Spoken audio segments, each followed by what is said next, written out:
Hey guys, Jeff from Backyard Water Garden right here. I'm going to do a quick review of this little bad boy here, this little tiny rototiller. Now I was a little bit skeptical when we purchased this.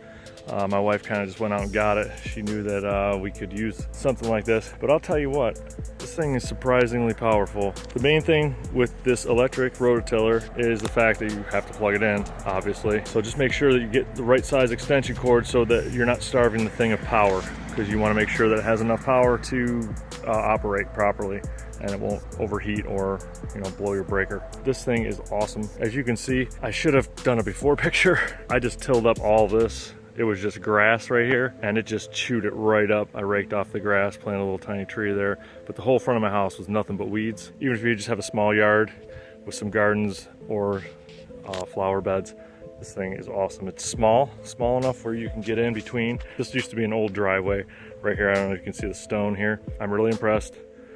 I recommend it. Go out and get one if you need it.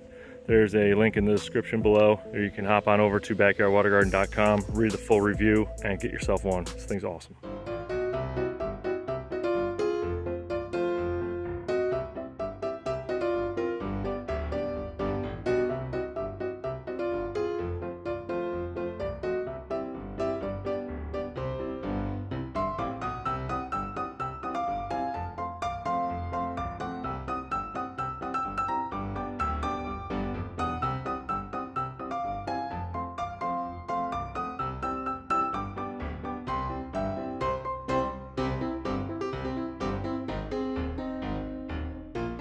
Please like and subscribe, help support the channel, and until next time, enjoy your backyard water garden.